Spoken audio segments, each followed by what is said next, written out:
going to win the peace that followed.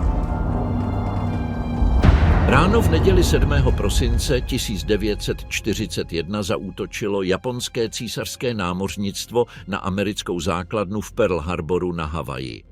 Tento brutální úder šokoval americký lid a přiměl Spojené státy aktivně vstoupit do druhé světové války. Abychom však pochopili, proč Japonsko napadlo Pearl Harbor, je třeba začít od jedné základní a stálé reality. Japonsko bylo průmyslovou mocností s omezenými strategickými zdroji. Tato kombinace sama o sobě nevysvětluje válku, ale vysvětluje způsob, jakým japonské vedení po desetiletí interpretovalo svou národní bezpečnost. V Tokiu se stalo běžným názorem, že přežití země, její prestiž a vnitřní stabilita závisí na zajištění trhů, námořních cest a zdrojů surovin mimo souostroví. Na konci 19. století Japonsko přestalo být izolovaným státem. Zrychlená modernizace období Meiji proměnila jeho správu, ekonomiku a především vojenské schopnosti. Země přijala západní instituce, technologie a doktríny s praktickým cílem vyhnout se podřízení velmocem a pokud možno se stát jednou z nich. Tento impuls nebyl pouze ideologický. Japonsko se dívalo na mapu. Svět byl rozdělen mezi impéria, koncese, protektoráty a zóny vlivu. V tomto kontextu mnozí japonské vůdci dospěli k závěru, že nezávislost není zajištěna jen hranicemi, je zajištěna mocí. Tato logika se brzy přenesla do regionální expanze.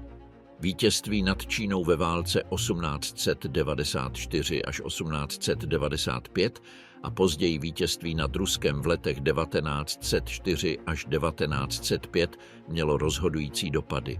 Japonsko nejen získalo území a strategické pozice, získalo také mezinárodní uznání a vnitřní přesvědčení. Země může soutěžit s evropskými velmocemi, pokud kombinuje průmysl, společenskou disciplínu a vojenskou sílu. Korea se ocitla pod japonskou kontrolou a nakonec byla v roce 1910 anektována. V Mandžusku získalo Japonsko železniční zájmy a vojenskou přítomnost prostřednictvím kvantungské armády, struktury, která se s časem stala více než nástrojem, stala se politickým aktérem s vlastní agendou. První světová válka rovněž posunula šachovnici v Asii. Když se evropské mocnosti soustředily na Evropu, Japonsko využilo situace k rozšíření své přítomnosti v Pacifiku a v Číně. Obsadilo německé pozice a konsolidovalo výhody.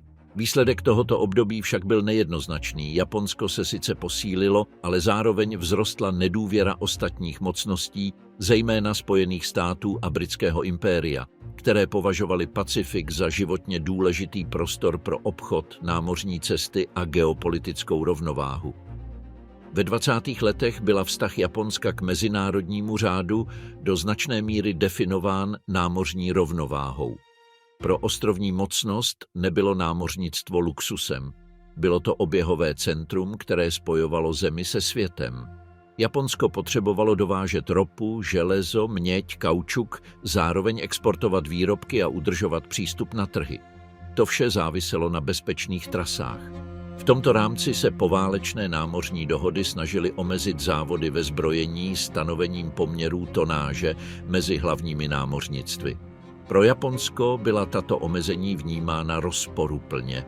Na jedné straně snižovala rozpočtový tlak a nabízela určitou stabilitu. Na druhé straně posilovala pocit nerovného zacházení, jako by Japonsko bylo sice u stolu, ale na nižší židli. Tento pocit měl symbolickou a politickou složku.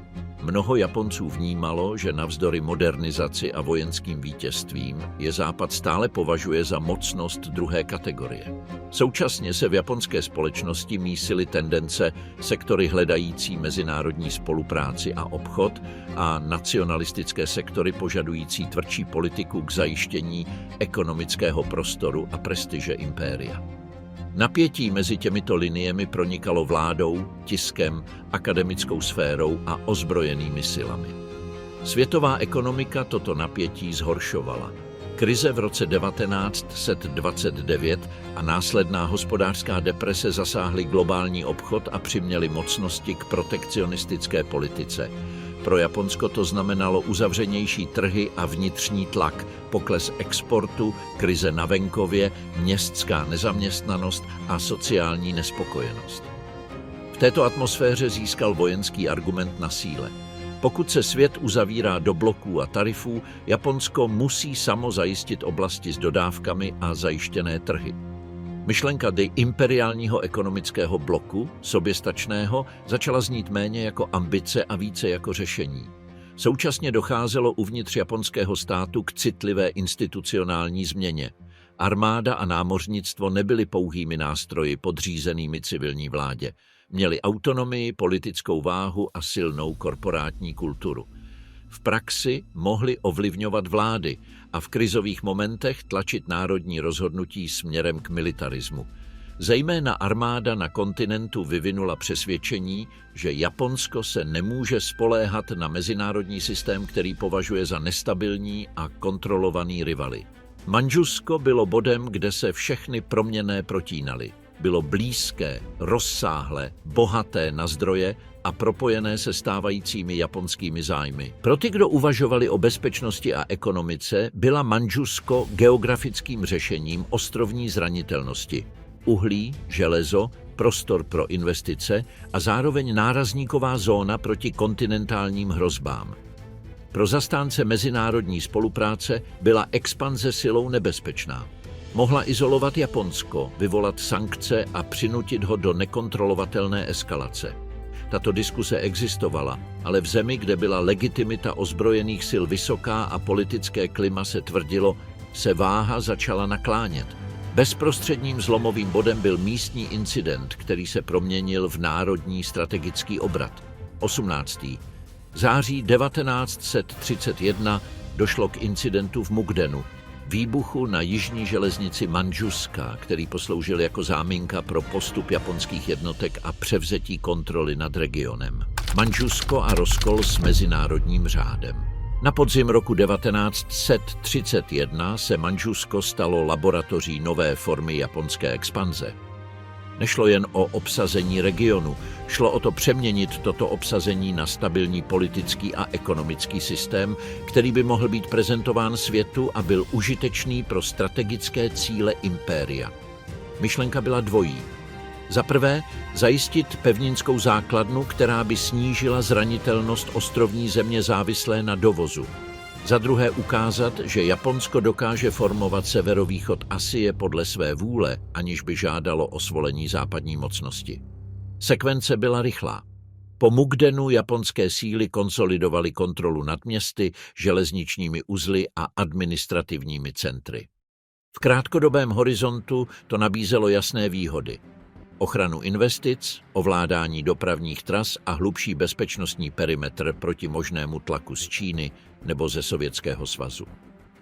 Ale cena byla stejně zřejmá. Japonsko porušovalo principy poválečného mezinárodního řádu, zejména myšlenku územní integrity a diplomatického řešení sporů, v době, kdy existovaly multilaterální mechanismy pro řešení konfliktů. Pro Tokio byl problém v tom, že Mandžusko nemohlo stát pouze na posádkách. Bylo nutné vytvořit politický subjekt, který by normalizoval okupaci. Tento krok se materializoval v roce 1932 vyhlášením Mandžukuo, státu, který Japonsko prezentovalo jako nezávislý, ale který v praxi fungoval pod japonskou ochranou. Umístění Pujího, posledního císaře dynastie Čing, jako centrální postavy bylo pečlivě vypočítaným tahem. Mělo dodat historickou legitimitu politické konstrukci vzniklé silou. Zpráva směrem ven byla, že Japonsko neobsazuje, uspořádává a stabilizuje údajně chaotický region. Tento příběh zapadal do opakovaného odůvodnění v oficiálních a vojenských projevech. Japonsko se prezentovalo jako modernizační mocnost a garant stability vůči tomu, co popisovalo jako vnitřní čínskou korupci, banditismus, regionální fragmentaci a komunistickou hrozbu. Mandžusko bylo vykreslováno jako prostor, kde byla čínská centrální autorita slabá a kde mohla být japonská intervence prezentována jako obranná a civilizační. V praktickém smyslu se tímto narativem snažilo zamaskovat jeden fakt. Japonsko vytvářelo satelit navržený k službě své bezpečnosti a ekonomice. Vnitřní dopad Mandžukuo byl obrovský. Operace v Mandžusku se stala důkazem, že vojáci mohou jednat, dosáhnout výsledků a poté přinutit politiku, aby se s nimi sladila. Počáteční úspěch posílil kult aktu dokončeného faktu. Pokud vojenská akce dosáhla cílů a získala podporu veřejnosti, politický systém ji měl tendenci absorbovat jako nový výchozí bod, nikoli jako odchylku k nápravě. V společnosti zasažené hospodářskou krizí nabízela expanze také příběh národní hrdosti a výstupu na kontinent, což bylo atraktivní pro městské vrstvy a především pro propagandu. Mezitím byla mezinárodní reakce předzvěstí toho, co se stane o desetiletí později. Poválečný řád vytvořil instituce pro řešení krizí tohoto typu, přičemž hlavní byla Společnost národů. Čína se obrátila na tento orgán. Japonsko naopak argumentovalo, že jeho akce je legitimní z bezpečnostních důvodů a že Mandžukuo představuje regionální sebeurčení. Spor však nebyl jen právní, byl strategický. Otázka byla, zda Společnost národů dokáže zastavit mocnost odhodlanou změnit mapu v Asii. Mezinárodní vyšetřování vyústilo ve zprávu, která odmítla legitimitu nového státu a zpochybnila japonský narativ sebeurčení. Pro Tokio to bylo interpretováno jako ponížení a, co hůře, jako znamení, že svět je strukturován tak, aby blokoval jeho aspirace. Japonská odpověď nebyla ustoupit, byla prolomit.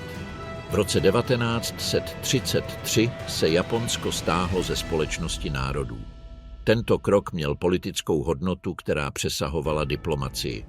Japonsko říkalo, že nepřijme mezinárodní řád, který podle jeho názoru chrání západní zájmy a omezuje prostor pro japonské akce v jeho vlastní oblasti. Tento rozkol měl kumulativní důsledky. Za prvé, prohloubil izolaci Japonska v rámci multilaterálního systému. Za druhé, posílil představu, že morální nebo diplomatické sankce nebudou mít skutečný účinek, pokud Japonsko bude jednat rychle a rozhodně. Za třetí, podpořil pocit obklíčení. Pokud Západ odsuzuje expanzi a zároveň kontroluje trhy a námořní cesty, musí se Japonsko připravit na budoucnost, kdyby přístup k surovinám mohl být zablokován vnějším tlakem. Mandžusko také konsolidovalo konkrétní ekonomickou logiku. Region nabízel suroviny a průmyslové možnosti, které Japonsko potřebovalo. Podle japonských plánů měl Mandžukuo fungovat jako soukolí, poskytovat zdroje, absorbovat investice, hostit infrastrukturu a sloužit jako základ pro těžký rozvoj doplňující metropolitní průmysl. Tato vize byla zvláště atraktivní pro ty, kdo uvažovali o moderní válce v průmyslových termínech. Zkušenost z první světové války a následujících konfliktů ukázala, že konflikty se již nevyhrávají pouze disciplínou nebo taktikou, vyhrávají se ocelí, palivy, masovou výrobou a dopravou. Mandžusko bylo v tomto schématu strategickou rezervou, ale existovala zásadní rozporuplnost. Výstavba Mandžukuo problém Číny neuzavírala, otevírala ho. Čína nepřijala ztrátu Mandžuska jako nevratný fakt. Narostl nacionalistický tlak, legitimita odporu vzrostla a Japonsko se ocitlo v dynamice, kde každý krok ke konsolidaci nové pozice vyvolával politické a vojenské reakce na druhé straně. Místo stabilizace regionu okupace přinesla dlouhodobý konflikt s neustálými třenicemi, sabotážemi, pohraničními napětími a eskalací, kterou bylo obtížné zastavit, aniž by se přiznala porážka. V Tokiu některé sektory riziko chápaly. Mandžusko se mohlo stát pastí, která by vyžadovala stále více zdrojů, více jednotek a více závazků, aniž by zajišťovala bezpečnost. Nicméně institucionální váha armády, prestiž získaná operací a politické klima té doby tlačily opačným směrem. Ustoupit bylo politicky nákladné. Trvat se alespoň na čas zdálo být jediným způsobem, jak expanze měla smysl. Čína jako dlouhá válka, vyčerpání, náklady a slepá ulička. Mezi lety 1933 a 1937 konsolidovalo Japonsko pozice na severu Číny a kolem Mandžuska prostřednictvím donucovacích dohod, vojenského tlaku a vytváření zón vlivu. Strategie ještě nebyla zaměřena na dobytí celé Číny. Šlo o zajištění kontinentálního pásu, který by chránil Mandžukuo, rozšířil ekonomickou kontrolu a oslabil schopnost čínské vlády vzdorovat. Ale vnitřní logika této strategie vedla k problému. Každá zajištěná zóna vyžadovala vojenskou přítomnost a tato přítomnost zase vyvolávala místní odpor, který ospravedlňoval další nasazení. Byl to kruh. Bod zlomu nastal v červenci 1937 incidentem na mostě Marco Polo poblíž Pekingu. Událost začala jako taktické střetnutí, manévry, zmizení vojáka, požadavky na přístup, výměna střelby. Historický význam však nespočívá v přesném původu incidentu, ale v tom, co následovalo. Místo, aby byl konflikt zadržen, stal se otevřenou eskalací. Během několika týdnů přestal být konflikt lokálním sporem a přeměnil se na druhou čínsko-japonskou válku. Válku v rozsáhlém měřítku. Japonsko zahájilo operace s vojenskou převahou a s důvěrou ve rychlé vítězství. Tato důvěra byla založena na několika předpokladech. Že Čína je politicky roztříštěná, že její armáda je hůře vybavená, že její logistika je slabá a že vojenský tlak Japonska donutí k vyjednávání. Očekávalo se, že rozhodující úder bude stačit k zlomení vůle čínské vlády a získání trvalých ústupků. Tento předpoklad se však ukázal jako chybný. Čína pod vedením nacionalistické vlády interpretovala válku jako existenční otázku a místo zhroucení reorganizovala svůj odpor. Současně hrála geografická rozloha Číny ve prospěch obránce. I při ztrátě měst mohla Čína ustoupit, přesunout správní centra a udržet kontinuitu státní moci. Japonsko mohlo obsadit přístavy a regionální hlavní města, ale to neznamenalo ovládnutí obrovské země ani kontrolu jejího vnitrozemí. V roce 1937 obsadilo Japonsko Peking a Tianjin a poté postupovalo směrem k Šanghaji, jednomu z nejdůležitějších ekonomických a symbolických center. Bitva o Šanghaj byla obrovská, dlouhotrvající a nákladná, což vyvrátilo představu rychlého vítězství bez vyčerpání. Pro Japonsko to byla známka, že Čína je ochotna zaplatit velmi vysokou cenu. Pro japonské vedení to mělo také psychologický efekt. Pokud Čína odolávala i v klíčovém městském centru, válka nebude krátká. Postup směrem k Nankingu a jeho obsazení na konci roku 1937 upevnili japonskou kontrolu nad strategickými oblastmi, ale konflikt nevyřešili. Naopak, válka se stuhla a japonská kontrola se stala kontrolou koridorů, měst a železničních tratí spíše než celého území. Ve vnitrozemí se prodloužily zásobovací linie. Politické obsazení nevytvořilo čínskou kolaborantskou vládu schopnou pacifikovat zemi s dostatečnou legitimací. Japonsko se pokusilo vytvořit příznivé administrativy, ale tyto struktury závisely na japonské vojenské přítomnosti a nenahrazovaly čínský stát jako centrum loajality. S postupem roku 1938 získávalo Japonsko stále více prostoru, obsadilo Wuchan po dlouhé kampani a konsolidovalo klíčový pobřežní a říční pás. Ale každé vítězství rozšiřovalo problém.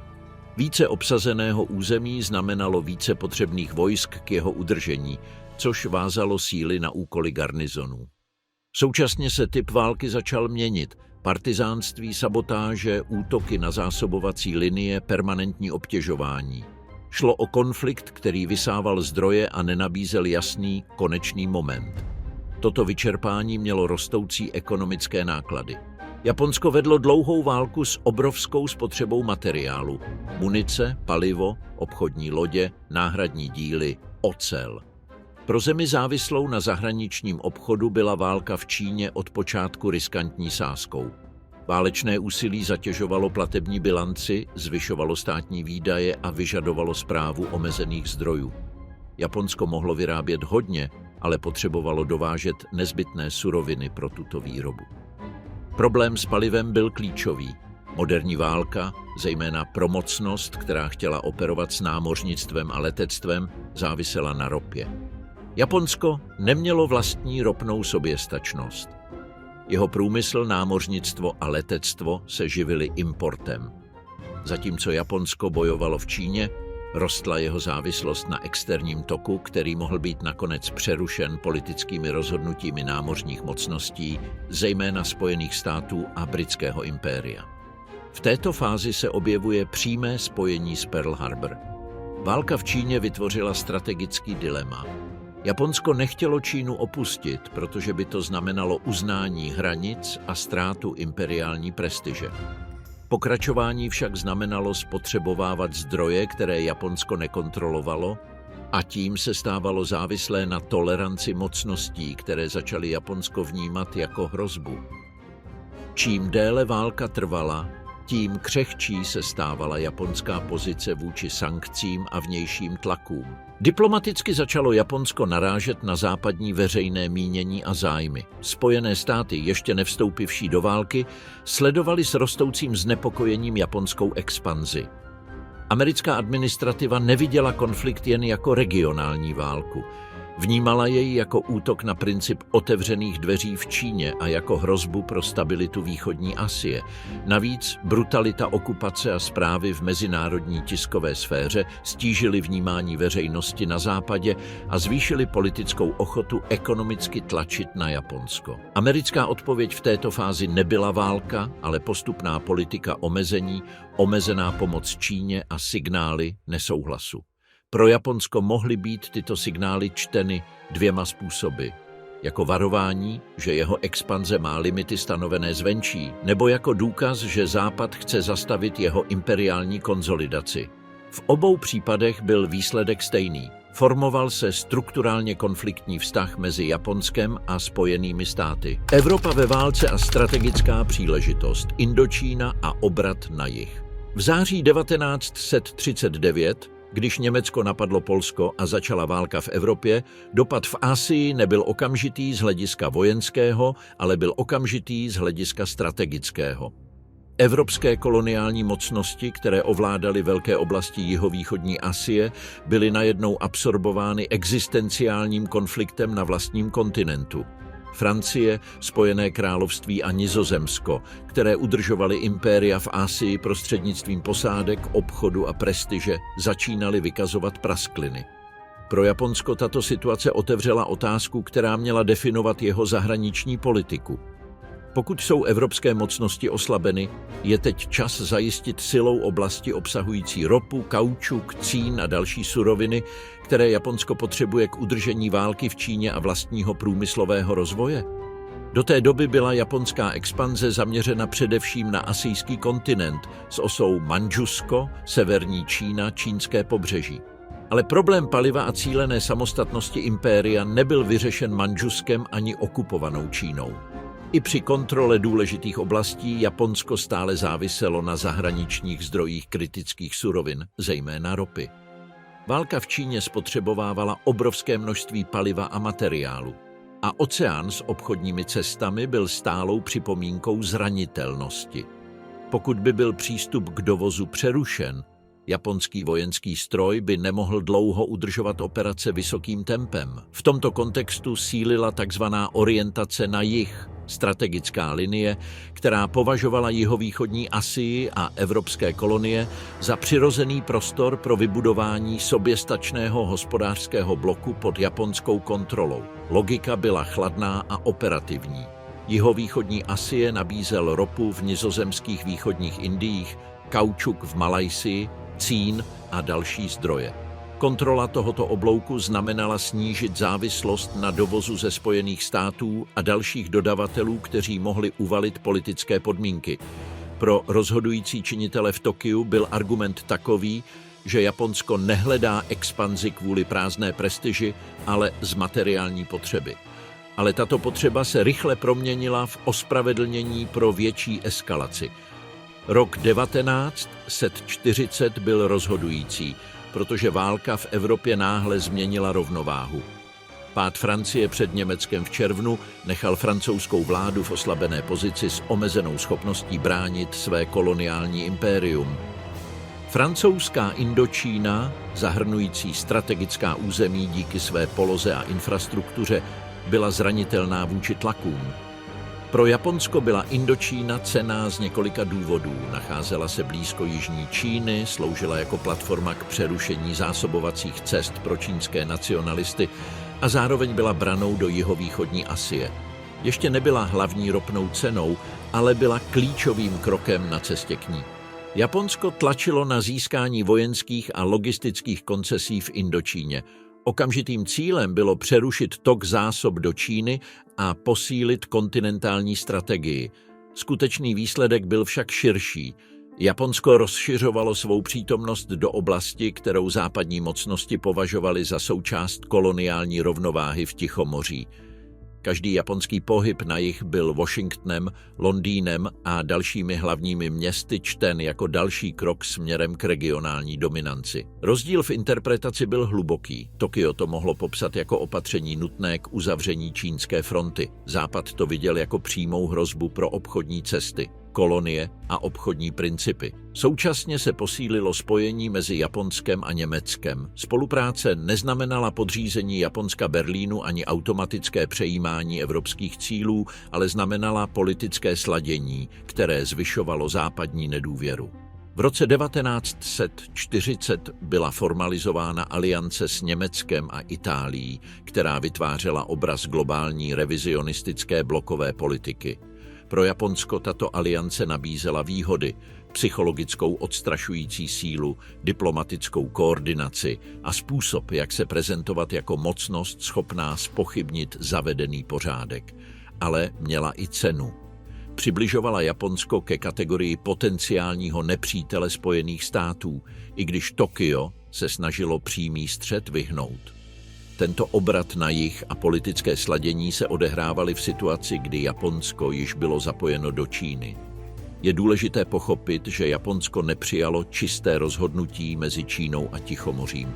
Snažilo se udržet oba směry a tato souběžnost znásobovala rizika. Válka v Číně zůstávala nevyřešená, absorbovala vojáky a zdroje. Současně expanze na jih znamenala nové vojenské povinnosti, nové zásobovací linie a riziko vyvolání ekonomické a námořní reakce Spojených států. Americká politika v této fázi začala tvrdnout. Washington sledoval 3 propojené skutečnosti. Japonsko vedlo okupaci v Číně, Japonsko postupovalo do oslabených evropských kolonií a Japonsko se spojovalo s mocnostmi, které byly ve válce s spojenci v Evropě. V tomto kontextu začaly Spojené státy uvažovat o nástrojích ekonomického tlaku jako prostředku k zastavení japonské expanze, aniž by ještě vstoupili do války. Americká síla v této oblasti byla obzvlášť silná, protože Japonsko bylo do značné míry závislé na dovozech a Spojené státy byly hlavním zdrojem strategických vstupů, včetně ropy a kovového šrotu. Pro Tokio nebyl účinek tohoto tlaku jen ekonomický, byl psychologický a doktrinální. Každé omezení ze strany USA posilovalo myšlenku, že Japonsko je obklíčeno. Tento pocit obklíčení nevznikal jen z propagandy. Živil se materiální realitou. Japonsko rozšiřovalo své impérium a čím více jej rozšiřovalo, tím více záviselo na námořních trasách a zásobách, které mohly být přerušeny. Japonské plánovače viděli mapu a docházeli k znepokojivému závěru.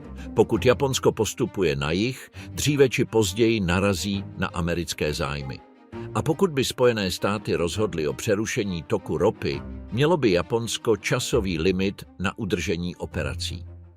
V roce 1940 stále existovaly diplomatické alternativy a prostor pro vyjednávání. Japonsko mohlo teoreticky snížit intenzitu války v Číně, zmírnit svou expanzi na jih a udržet dostatečné obchodní vztahy, aby se zabránilo úplnému přerušení zdrojů. Ale tyto možnosti se střetávaly s vnitřní politikou a logikou imperiální prestiže. Opustit cíle v Číně by mohlo být považováno za porážku. Zastavit postup na jih by mohlo být považováno za vzdání se soběstačnosti. Navíc vojenský aparát měl obrovský vliv na rozhodování a jakýkoliv náznak ústupu považoval za podezřelý. Sankce, embargo a ropa. Ekonomicko-vojenské hodiny začínají tikat. Na počátku 40. let 20. století už vojenská kapacita Japonska nezávisela jen na jeho loděnicích, arsenálech nebo disciplíně jeho sil. Závisela na ještě tižší a rozhodující proměnné, stabilním přístupu k dováženým surovinám, zejména ropě. V praxi to znamenalo, že japonská strategie byla vázána na vůli mocností, které kontrolovaly globální obchod a zásoby. A mezi těmito mocnostmi nebyla žádná tak důležitá jako Spojené státy. Zpřísnění amerických opatření nevzniklo ze dne na den. Bylo postupné, vypočítané a zpočátku ještě vratné. Washington se snažil vyvinout tlak na Japonsko, aby zastavilo expanzi, aniž by vstoupil do války. Ale nástroj ekonomického tlaku měl inherentní problém. Čím účinnější byl, tím více tlačil Japonsko k extrémnímu rozhodnutí. Logika byla jednoduchá. Pokud by Japonsko tlak přijalo a ustoupilo, vyhnulo by se válce, ale zaplatilo by obrovskou politickou cenu v podobě ztráty prestiže císařství a vnitřní stability. Pokud by tlak odmítlo, muselo by si násilím zajistit zdroje, které už nemohlo získat obchodem. Bod zlomu byla ropa. Během roku 1940 začaly Spojené státy omezovat vývoz strategických materiálů do Japonska. Mezi nimi šlo o kovový šrot a určité klíčové průmyslové vstupy. Tato opatření měla dvojí cíl: oslabit schopnost Japonska udržet válku a vyslat politický signál, že expanze nebude tolerována do nekonečna. Z Tokia se však omezení interpretovala jako nepřímý útok na japonskou suverenitu. Nevidělo se to jako obchodní spor, ale jako pokus vynutit rozhodnutí, opustit Čínu a vzdát se císařského projektu nebo čelit rostoucím následkům. Pro Japonsko byl problém v tom, že válka v Číně, místo aby se stabilizovala, vyžadovala stálý přísun zdrojů. Z vojenského hlediska mohlo Japonsko ovládnout městské oblasti, železniční tratě a pobřežní zóny, ale udržení této okupace vyžadovalo palivo, dopravu, náhradní díly a trvalou logistiku. Navíc letecká a námořní válka byla definicí náročná na ropu. A japonské námořnictvo, strategická pýcha země, byla sofistikovaná mašina, jejíž skutečná autonomie závisela na plných nádržích. S rozmnožováním omezení Japonsko urychlilo plány na hromadění zásob. Skladování ropy a materiálů bylo racionálním opatřením, ale také přiznáním. Japonsko předpokládalo, že zásobování může být přerušeno. A pokud se to předpokládalo, změnilo se strategické plánování. Už nešlo jen o jak vyhrát v Číně nebo jak expandovat na jih, ale o jak dlouho může císařství přežít, pokud se kohoutek uzavře. Tato otázka, jakmile se dostala na vrchol politické a vojenské hierarchie, přeuspořádala priority. Debata přestala být ideologická a stala se aritmetickou.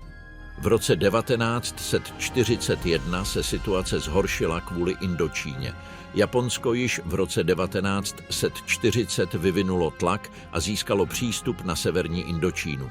Ale klíčovým krokem byla expanze do jižní části Indočíny v roce 1941.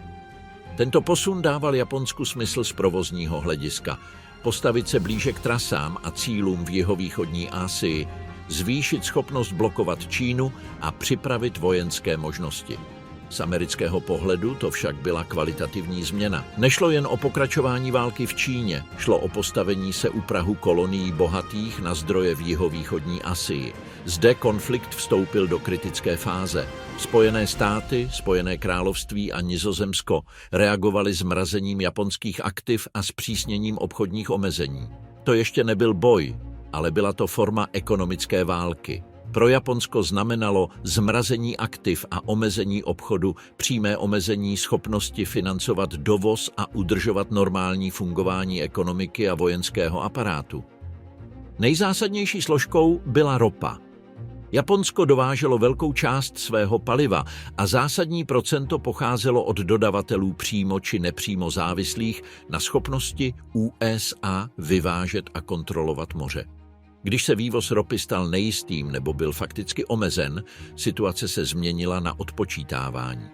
Nebyl to problém týdnů na čínské frontě, byl to problém měsíců pro námořnictvo, letectvo a průmyslovou ekonomiku. V tomto bodě čelilo japonské vedení obtížné rozporuplné situaci, kterou nebylo možné vyřešit klasickou diplomacií. Aby USA zmírnili tlak, muselo by Japonsko nabídnout podstatné ústupky, zpomalit expanzi, stáhnout se z určitých pozic a především změnit směr v Číně. Ale pro Japonsko znamenalo opustit nebo viditelně snížit závazek v Číně přiznání, že roky války, životy a zdroje nepřinesly cíl. Znamenalo to také vnitřní riziko. Prestiž armády a důvěryhodnost státu mohly být poškozeny, což by vyvolalo politické krize a dokonce vnitřní násilí. V systému, kde měla armáda silný vliv a politické klima tvrdlo, ustoupit nebyla technická možnost.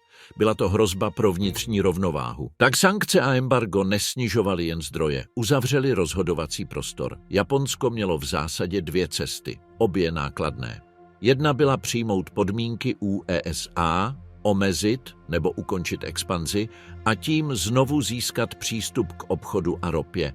Druhá byla zajistit si silou soběstačný prostor v jihovýchodní Asii, obsadit oblasti bohaté na zdroje, zejména ropu, a poté udržet nový řád vojenskou a námořní silou. Druhá cesta nezbytně znamenala větší problém. Aby Japonsko dobylo a udrželo jihovýchodní Asii, muselo počítat s tím, že USA zareagují. A pokud USA zareagují, hlavní hrozbou nebude pozemní bitva v Číně, ale americká pacifická flotila. I kdyby Japonsko získalo zdroje v jihovýchodní Asii, muselo je stále dopravit na japonské ostrovy přes dlouhé a zranitelné námořní trasy. To vyžadovalo námořní převahu nebo alespoň schopnost odepřít moře protivníkovi. Jinými slovy, obsazení ropy na jihu řešilo problém jen tehdy, pokud Japonsko dokázalo zabránit blokádě USA v oceánu. V roce 1941 se ropa stala nejpřesvědčivějším argumentem uvnitř japonského vedení. Ne proto, že by všichni chtěli válku, ale proto, že čas rozhodování se zkracoval. Každý měsíc bez dohody znamenal méně paliva pro výcvik, nasazení a operace. A armáda či námořnictvo, které přestávají trénovat a operovat normálně, se degradují. Vojenské myšlení považovalo nechat sílu degradovat kvůli nedostatku paliva při vyjednávání za ekvivalent budoucí porážky. Proto se japonská debata začala přeskupovat kolem konkrétní otázky. Pokud není dohoda, kdy je vhodné jednat? Odpověď z vojenského hlediska byla znepokojivá. Čím dříve, tím lépe, než zásoby dojdou, než se protivník plně připraví, než ekonomický tlak promění čas v nepřítele.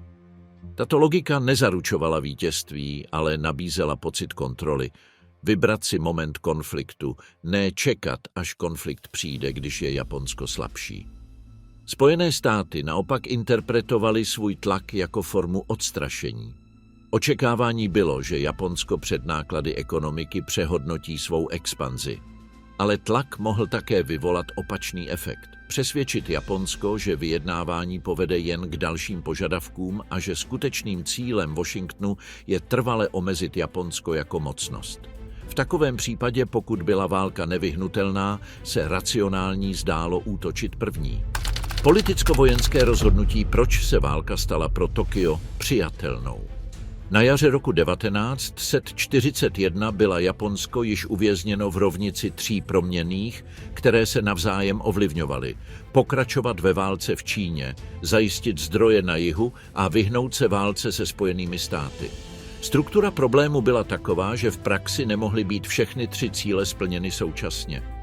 Pokračování v Číně vyžadovalo zdroje a zvyšovalo západní vnímání Japonska jako agresivní mocnosti. Postup na jih za účelem získání zdrojů zvyšoval riziko střetu se zájmy Spojených států a Velké Británie. Vyhnout se válce se Spojenými státy vyžadovalo téměř nevyhnutelně moderovat nebo zvrátit alespoň jeden z prvních dvou cílů. V tomto rámci se rozhodovací proces Japonska stal procesem výběru ztrát. Nešlo o volbu mezi vítězstvím a porážkou, ale mezi riziky. Ekonomické riziko kvůli embarku, vnitropolitické riziko kvůli ústupu a vojenské riziko kvůli válce proti průmyslově silnější mocnosti. Rozhodující bylo, že pro významnou část vedení se vojenské riziko začalo jevit jako výhodnější než vnitropolitické riziko a riziko ekonomického udušení. Důvodem nebyla iracionalita, ale logika národní bezpečnosti, i když založená na diskutabilních předpokladech. Z pohledu Tokia mohlo být de facto embargo a zmrazení aktiv interpretováno jako pokus Spojených států paralyzovat Japonsko bez výstřelu. Pokud by Japonsko akceptovalo tento tlak, mohlo by zachovat mír, ano, ale za podmínek vzdát se kontinentálních cílů, upustit od strategických pozic a přijmout, že jeho regionální působnost bude omezena vnějšími rozhodnutími. Pro stát, který se desetiletí budoval na myšlence stát se velmocí, se to jevilo jako strategická degradace. Vnitřní japonská debata nebyla jednotná. Byly zde sektory, které hledaly diplomatické řešení, vědomé si toho, že válka se Spojenými státy byla z hlediska průmyslu extrémně nebezpečným sázkou. Americká ekonomika měla kapacitu hromadné výroby, přístup k surovinám a strategickou hloubku. Japonsko i se svou námořní silou a výcvikem nemohlo tuto potenciál vyrovnat v dlouhodobém konfliktu. Ale otázka, která dominovala, byla jiná. Bude konflikt dlouhý, nebo bude Japonsko schopné vynutit rychlé řešení prostřednictvím rozhodujícího úvodního úderu? Zde se objevuje typ uvažování, který učinil válku přijatelnou. Myšlenka byla taková, že Spojené státy navzdory své průmyslové síle by mohly postrádat politickou vůli k dlouhé válce, pokud by utrpěli silný úder na začátku. Pokud by Japonsko dokázalo zneškodnit americkou tichomořskou flotilu na počátku, rychle obsadit jihovýchodní Asii a vybudovat obrovský obranný perimetr, Spojené státy by čelily nákladné volbě, vést dlouhou válku přes oceán, aby znovu získali pozice, nebo vyjednat dohodu, která by uznala dané skutečnosti. Toto byla ústřední sázka. Nemusela to být sázka na úplné vítězství, ale sázka na nátlak. Získat výhodný mír prostřednictvím počátečního šoku a následné obrany. Tato logika však závisela na velmi specifických předpokladech, že počáteční úder skutečně paralyzuje operační schopnost Spojených států, že Spojené státy budou demoralizovány nebo politicky rozděleny, že Japonsko bude schopno konsolidovat a udržet svůj perimetr a že tok zdrojů získaných na jihu dorazí do Japonska navzdory námořní válce. Každý z těchto předpokladů byl nejistý, ale na japonské strategické úrovni měl přitažlivost. Nabízel cestu, která neznamenala stahování vojsk z Číny ani přijímání podmínek považovaných za ponižující. Současně byla japonská politika protkána vztahem mezi civilní vládou a vojenskými veleními. Legitimizace ozbrojených sil byla vysoká a jejich vliv na strukturu státu rozhodující. To neznamená, že civilisté byli irelevantní, ale každá politika zahrnující ústup musela mít vojenskou podporu. A tuto podporu bylo obtížné získat v klimatu, kde se expanze stala ukazatelem národního prestiže. Válka v Číně byla prezentována jako historická mise. Nechat ji nedokončenou znamenalo přiznat selhání. V létě roku 1941, když se přístup ke zdrojům stával stále nejistějším, se časový faktor stal rozhodujícím. Japonské plánovače hodnotili, kolik paliva zbývá, jak dlouho může být udržován výcvik, jak dlouho mohou operovat flotily a kolik prostoru je pro rychlou kampaň na jihu. V tomto kalkulu čekání nebylo neutrální. Čekání znamenalo spotřebovávat zásoby, aniž by bylo vyřešeno embargo, a tím se oslabit. Podle této logiky, pokud se má bojovat, je vhodné tak učinit dříve, než síla začne slábnout. Současně Japonsko pokračovalo ve strategickém postavení. Přítomnost na jihu Indočíny nebyla pouze opatřením proti Číně, byla také krokem vojenské přípravy. Přibližovala Japonsko k trasám, leteckým základem a místům rozmístění směrem k jihovýchodní Asii. Tato příprava zároveň činila vojenskou možnost důvěryhodnější. Když stát mobilizuje logistiku, upravuje operační plány a rozmísťuje síly, vojenská možnost přestává být abstraktní. Stává se plánem s termíny, zdroji a odpovědnostmi. A čím více se do této přípravy investuje, tím obtížnější je ustoupit, aniž by to působilo jako porážka. Přijatelná válka byla také vybudována ve srovnání s alternativním scénářem, který si Tokio představovalo. Tento scénář byl udušení. Japonsko izolované, bez dostatečného množství ropy, nucené omezit svou flotilu, se slabým průmyslem a pod tlakem vyjednávat s čím dál křehčí pozice. V tomto pohledu nebyl mír mírem, ale postupnou subordinací. Pokud to byl budoucí stav, pak se riskantní úder v přítomnosti mohl jevit jako jediný způsob, jak zachovat strategickou autonomii. Ale existoval druhý prvek. Jich nebyl jen cílem, byl nezbytností. Japonsko nehledělo na jihovýchodní Asii jako na volitelnou expanzi, ale jako na oblast, kde byly zdroje potřebné k dlouhodobému přežití. Válka v Číně ukázala, že Japonsko může obsadit území, ale nemůže jej přeměnit na energetickou soběstačnost. Pokud chtělo Japonsko stabilní válečnou ekonomiku, potřebovalo ropu. A ropa byla na jihu. To znamenalo, že i když by Japonsko raději válce se Spojenými státy zabránilo, dynamika jej tlačila k akcím, které tuto válku činily pravděpodobnější. V tomto bodě se domácí politika začala zbíhat s vojenským plánováním. Japonské vedení muselo rozhodnout, zda upřednostní dohodu se Spojenými státy i za cenu ústupků v Číně, nebo zda upřednostní expanzi na jih i za cenu války. Konvergence nastala, když vedení přijalo myšlenku vyjednávat při přípravě války, ale akceptovat, že vyjednávání je životaschopné pouze tehdy, pokud přinese rychlé výsledky. Jinými slovy, diplomacie měla datum vypršení. Tento rámec vedl k konkrétnímu procesu. Rozhovory se Spojenými státy pokračovaly, ale s vnitřní hodinou směřující k vojenské možnosti. Pokud dohoda nedorazí, válečný plán se aktivuje. Ne proto, že by Japonsko chtělo válku jako první možnost, ale protože vedení začalo považovat válku za nevyhnutelnou, pokud Spojené státy udrží tlak a Japonsko nebude ochotno ustoupit z Číny. Konečná diplomacie se Spojenými státy, návrhy, limity a přerušení. V létě roku 1941 vedly Japonsko a Spojené státy diplomatická jednání, zatímco oba vládní aparáty paralelně přijímaly opatření, která omezovala reálný prostor pro dohodu. Ve Washingtonu převládal názor, že Japonsko není v Číně omylem ani náhodou, ale z strategického rozhodnutí a že jakákoliv užitečná dohoda musí zastavit expanzi a zachovat regionální rovnováhu v Tichomoří. V Tokiu převládal názor, že Spojené státy využívají svou ekonomickou sílu k uvalení politického limitu na japonský imperiální projekt a že akceptace tohoto limitu znamená ústup v Číně a vzdání se strategické autonomie. Jednání tedy nebyla pouhou výměnou návrhů a protinávrhů. Šlo o vyjednávání s hlubším konfliktem, neslučitelnost mezi cílem Spojených států udržet otevřený regionální pořádek a cílem Japonska konsolidovat soběstačný imperiální blok.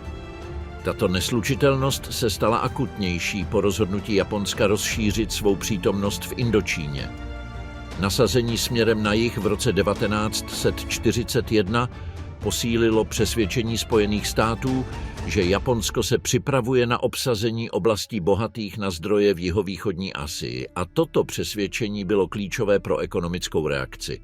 Zmrazení aktiv a přísná obchodní omezení, zejména u paliva. Pro Japonsko kombinace zmrazení aktiv a omezení přístupu k ropě proměnila vyjednávání v závod s časem. Pokud námořnictvo a letectvo závisely na omezených zásobách, musel japonský stát řešit dvě otázky současně. Jaké ústupky může tolerovat, aby obnovil tok zdrojů, a pokud neexistují přijatelné ústupky, kdy zahájit operace k násilnému zajištění ropných oblastí na jihu, než logistické vyčerpání oslabí bojovou schopnost. V tomto rámci se japonská diplomacie snažila otevřít cestu, která by umožnila zmírnit sankce, aniž by byla ohrožena podstata jejich pozice v Číně. Japonské návrhy se soustředily na formule stabilizace nebo kompromisu, Obecné sliby neprovádět další expanzi za určitý bod, nabídka postupného stažení některých jednotek, záruka respektování určitých územních integrit a ochota jednat o Číně, aniž by se vzdali cíle udržet tam politický a vojenský vliv. Problém byl však v tom, že Spojené státy nehledaly částečný kompromis. Cílem byla ověřitelná změna směru. Ze strany Washingtonu musela každá dohoda zahrnovat podmínky, které zasahovaly do jádra války v Asii. Významné snížení nebo stažení japonských sil z Číny, respektování čínské suverenity a vzdání se vojenského tlaku ohrožujícího kolonie a obchodní trasy v jihovýchodní Asii. Navíc museli Spojené státy zvážit zprávu pro další aktéry. Pokud by ustoupili Japonsku, oslabili by svou důvěryhodnost v Tichomoří, zejména v době, kdy byla světová válka otevřená a stabilita koloniálního a obchodního řádu mohla zkolabovat. Napětí se zvýšilo, protože obě strany jednaly nejen s protivníkem, ale také se svými vlastními vnitřními limity. Ve Spojených státech by přílišné ustoupení mohlo být interpretováno jako akceptování japonské expanze a opuštění Číny, což by bylo politicky problematické a strategicky rizikové. V Japonsku by přílišné ustoupení mohlo vyvolat vládní krizi a rozkol s vojenským aparátem, který vnímal stažení jako nepřijatelné ponížení po letech obětí. Tato symetrie tvrdosti znamenala, že i kdyby existovala vůle vyhnout se válce, prostor pro kompatibilní ústupky byl úzký. Jak měsíce plynuly, Tokio operovalo s logikou diplomacie s termínem. Vyjednávání muselo přinést konkrétní výsledky v časovém horizontu, který stále umožňoval provedení vojenských plánů za příznivých podmínek. To nebyl technický detail. Znamenalo to, že diplomacie byla podřízena operačnímu plánování. Pokud dohoda nepřišla před určitým bodem, vojenský plán by pokračoval z institucionální setrvačnosti. Mobilizace, výcvik, přidělování jednotek, kalkulace námořních tras a koordinace mezi námořnictvem, armádou a letectvem nelze improvizovat během dnů. Jakmile se tento mechanismus spustil, jeho zastavení znamenalo politické a strategické náklady. V praxi každé další bezdohodové týdny zvyšovaly pravděpodobnost války, protože válečná příprava se stala dominantním plánem. Ve Washingtonu také existovalo časové pojetí, i když jiné. Ekonomický tlak byl vnímán jako nástroj k donucení Japonska ke změně chování. Strategicky se předpokládalo, že Japonsko čelící nedostatku zdrojů nakonec přijme nějakou formu ústupu. Ale tato logika měla potenciální slabinu. Pokud Japonsko interpretovalo nedostatek zdrojů jako existenční hrozbu, mohlo se rozhodnout, že boj je lepší než ustoupit, i když jsou šance na vítězství ve dlouhé válce nízké. V tomto scénáři ekonomický tlak neodrazoval, urychloval rozhodnutí zaútočit. Období mezi zářím a listopadem 1941 soustředilo finální střet těchto logik. V Tokiu se vnitřní konsenzus vyrovnával směrem k postoji. Pokračovat v jednání ano, ale jen pokud výsledek umožní udržet základní pozici v Číně a obnovit tok zdrojů. V opačném případě muselo Japonsko násilně zajistit jihovýchodní Asii. Tento konsensus neodstranil pochyby o konfrontaci se Spojenými státy, ale přesunul je. Otázka již nebyla zda dojde ke konfliktu, ale jak maximalizovat japonské možnosti v prvních měsících střetu. Tento přechod byl rozhodující pro Pearl Harbor, protože pokud mělo Japonsko obsadit jihovýchodní Asii, muselo neutralizovat okamžitou schopnost Spojených států tomu zabránit. Americký tichomořský flotil soustředěný na Havaji byl nejbezprostřednějším prvkem této schopnosti. Dokud zůstal nedotčený a operativní, jakákoliv japonská operace na jihu hrozila přerušením americkými námořními a leteckými akcemi. Proto japonské plánování začalo považovat útok na tuto flotilu nikoli za akt prestiže, ale za operační podmínku pro získání času. Cílem bylo otevřít okno, ve kterém by Japonsko mohlo obsadit pozice, zajistit počáteční trasy a vybudovat dostatečně rozsáhlý obranný perimetr, aby byla americká protiakce pomalá, nákladná a politicky sporná. Mezitím jednání pokračovala stále napjatě. Japonsko žádalo zrušení omezení a záruky obnovení obchodu, zejména s ropou, výměnou za závazky, které by neznamenaly opuštění podstaty kontroly v Číně a regionální svobody působení. Spojené státy trvaly na tom, že nebude žádné úplné uvolnění bez zásadních změn. Stažení z Číny, respektování suverenit a vzdání se expanze prostřednictvím nátlaku. V této fázi nebyl rozdíl nedorozuměním. Šlo o střet cílů. Přerušení nenastalo proto, že by jedna strana přestala mluvit, ale protože podmínky považované každou stranou za zásadní se staly vzájemně se vylučujícími. V praktické rovině Japonsko nepřijalo stažení z Číny, jak požadoval Washington, a Washington nepřijal plné obnovení zdrojů bez tohoto stažení. Současně Japonsko pokračovalo v přesunu sil a přípravě operací na jih. Každý pohyb potvrzoval americké obavy a zároveň zvyšoval japonskou investici do vojenské možnosti. V listopadu 1941 proces dosáhl bodu bez návratu. Japonsko definitivně rozhodlo, že pokud nezíská dohodu, která by zrušila ekonomický tlak, aniž by rozebírala jeho imperiální pozici, zahájí vojenské operace k zajištění zdrojů a strategických pozic. Současně se japonské námořní jednotky začaly soustřeďovat a přesouvat pod přísnými opatřeními utajení, zatímco diplomacie zůstávala formálně aktivní, aby zachovala prvek překvapení a udržela možnost vyjednávání až do poslední chvíle. Dne 26. listopadu 1941 vyplula japonská útočná síla směrem k severnímu Pacifiku. Plán útoku na Pearl Harbor, operační logika a strategické cíle. Vyplutí útočné síly nebyl divadelní gesto ani impulzivní čin. Bylo to vyvrcholení konkrétní operační myšlenky. Pokud měla Japonsko zahájit rychlou expanzi do jihovýchodní Asie, aby získalo zdroje, muselo zabránit tomu, aby je Spojené státy zastavily na samém začátku. Plán byl založen na konkrétním pojetí času. Japonsko nemělo v úmyslu zničit Spojené státy jako globální mocnost. Cílem bylo získat strategické časové okno v řádu měsíců, během něhož by mohlo obsadit klíčové pozice, ovládnout zdroje ropy, vybudovat rozsáhlý obranný perimetr a odtud přimět Washington, aby si vybral mezi dlouhou a nákladnou válkou nebo dohodou, která by uznávala již dosažené fakta. Problém, který se Pearl Harbor snažil řešit, byl tedy operační. Přítomnost americké tichomořské flotily jako okamžité hrozby pro japonské námořní komunikační linky. Havaj nebyla důležitá jen proto, že jde o ostrov na mapě. Byla to uzlová pozice, odkud Spojené státy mohly projektovat sílu na západ, zasahovat do tras směřujících na Filipíny, Guam a především do jihovýchodní Asie. Pokud by Japonsko zaútočilo na jih, aniž by neutralizovalo tuto flotilu, riskovalo, že americký námořní úder přeruší vylodění, zničí přepravu jednotek nebo zablokuje zásobovací trasy v prvních okamžicích, kdyby Japonsko ještě nic nekonsolidovalo. Proto byl plán koncipován jako preventivní a soustředěný útok. Jehož hlavním cílem bylo zničit nebo zneškodnit operační schopnosti tichomořské flotily jediným úderem. Myšlenka nebyla obsadit Havaj, ale zasáhnout hlavní základnu, kde se nacházela americká námořní moc v centrálním tichomořském divadle. Volba Pearl Harboru jako cíle odpovídala této logice.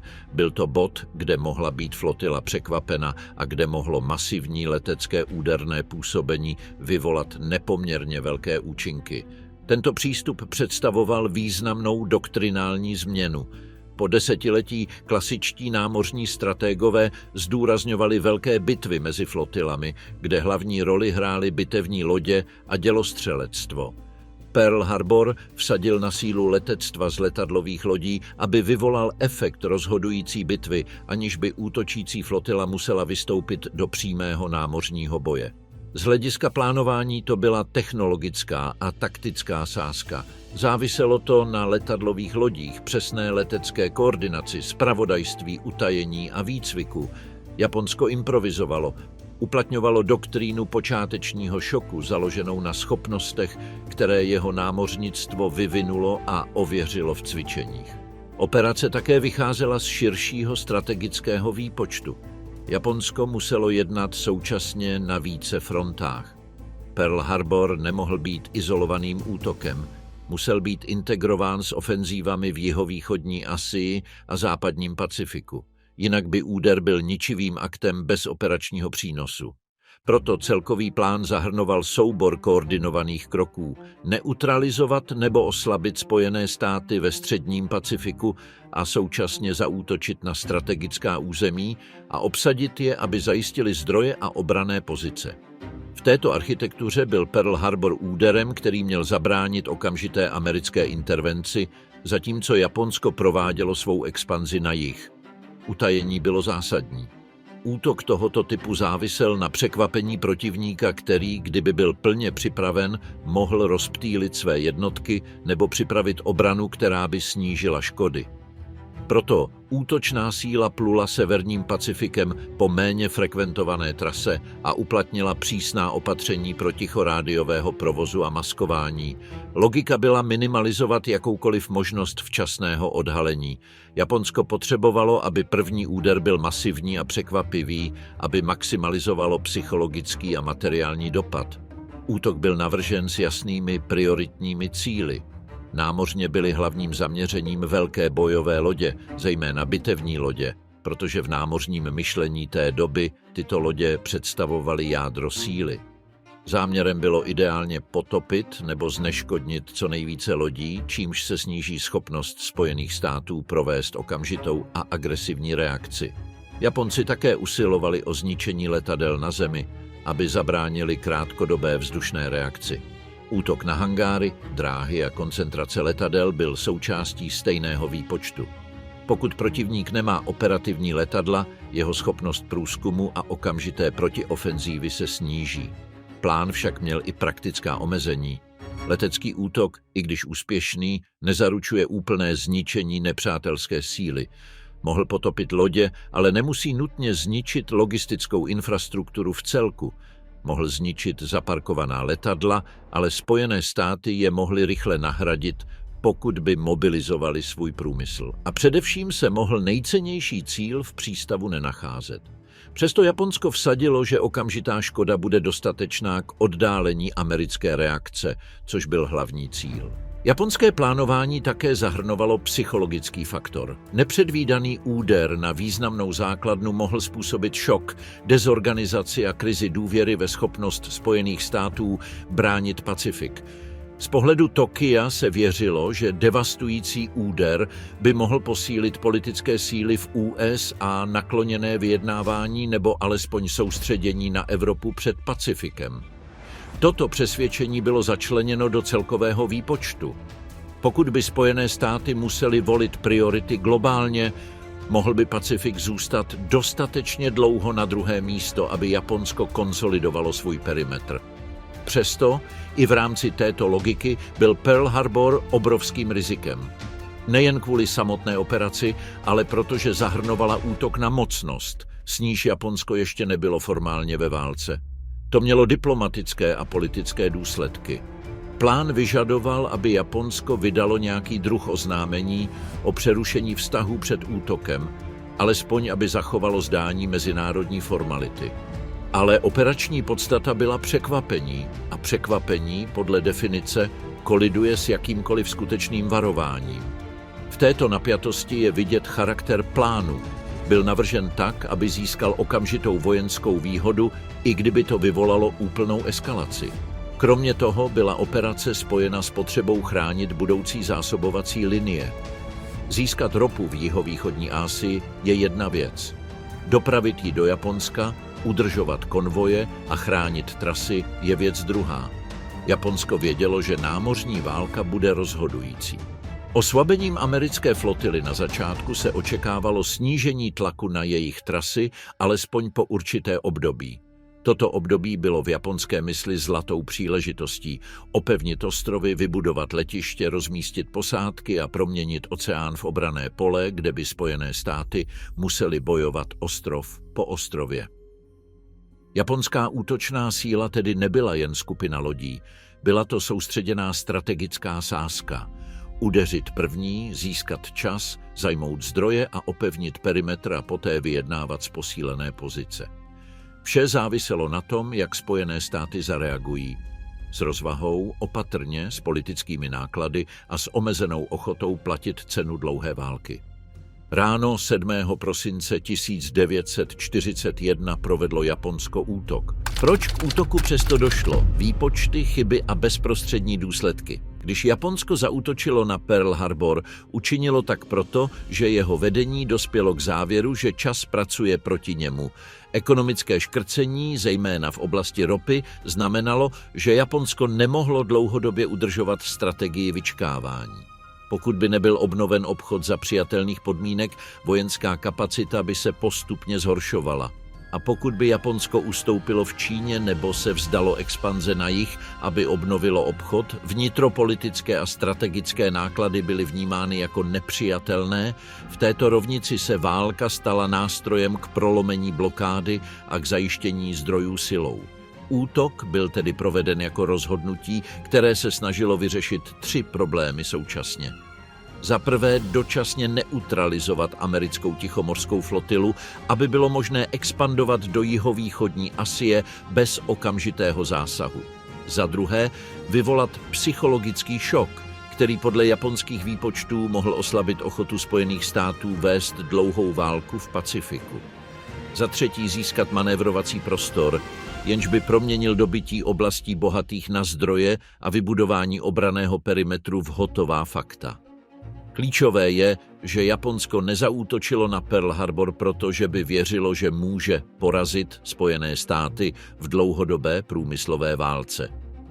Zaútočilo proto, že věřilo, že se takovému typu války může vyhnout a vynutit si kratší výsledek nebo výhodná jednání.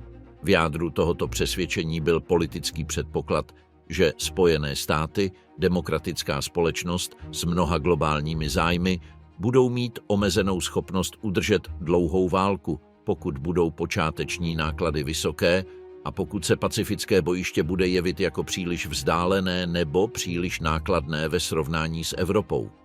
Tento předpoklad byl první zásadní strategickou chybou.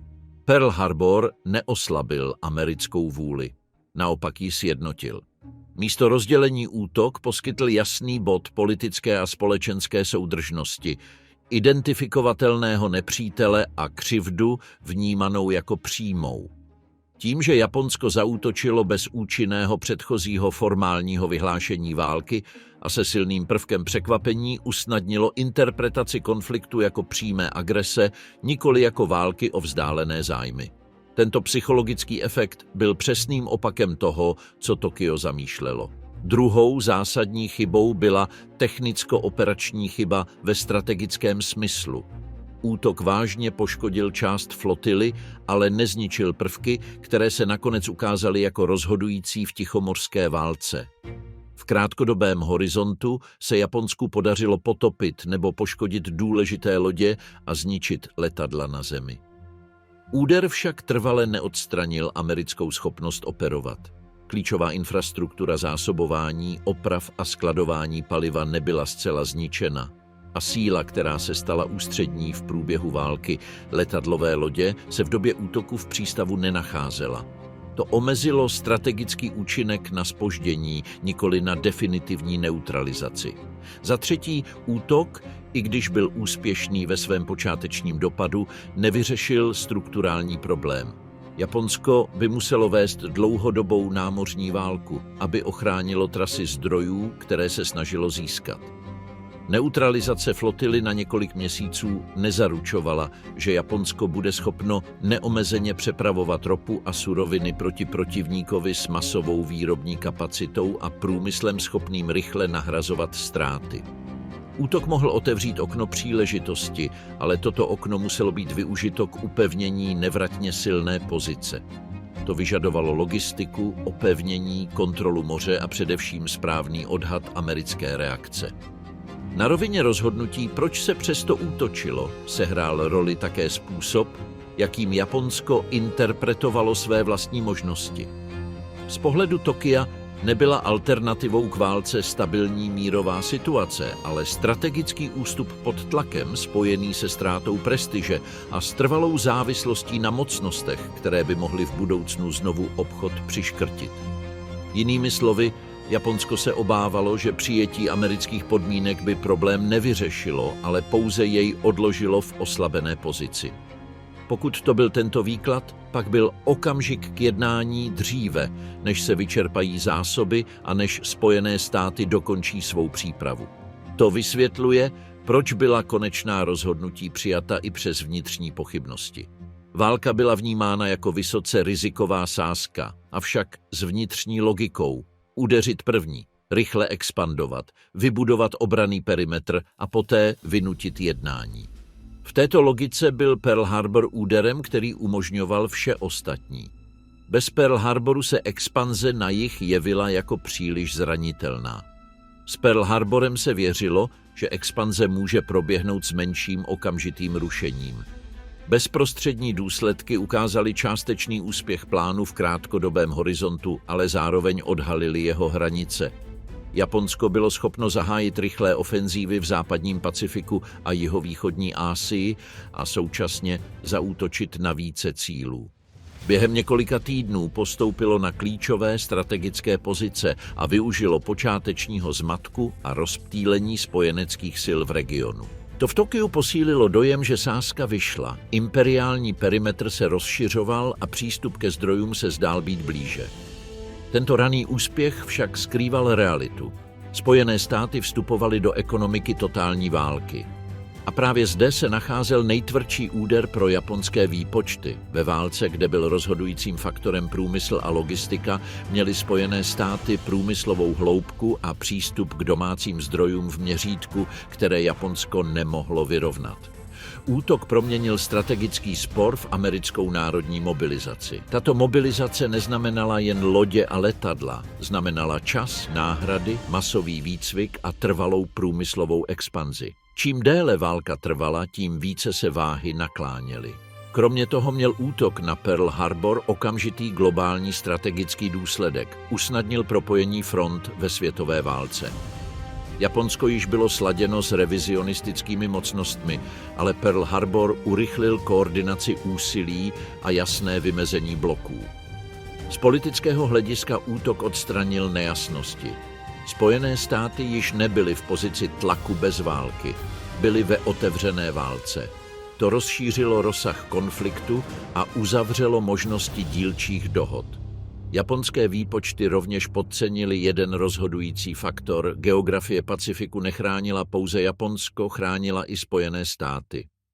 Oceán byl obrovský, ano, ale Spojené státy měly schopnost vybudovat a udržet dlouhodobou transoceánskou válku. Japonsko naproti tomu muselo udržovat rozsáhlý perimetr s omezenými zdroji, zásobovat izolované posádky, chránit dálkové konvoje a udržovat místní převahu na mnoha místech současně. Každý opevněný ostrov představoval trvalý závazek. Každá námořní trasa byla zranitelnou tepnou. V krátkodobém horizontu se Japonsko mohlo rychle rozšiřovat. V dlouhodobém horizontu se tato expanze měnila v síť, kterou bylo obtížné udržet. Tento nesoulad mezi japonským časovým cílem a americkou časovou kapacitou byl jádrem budoucí porážky, i když se v prosinci 1941 mapa zdála Tokiu příznivá. Dne 8. prosince 1941 Kongres Spojených států vyhlásil Japonsku válku.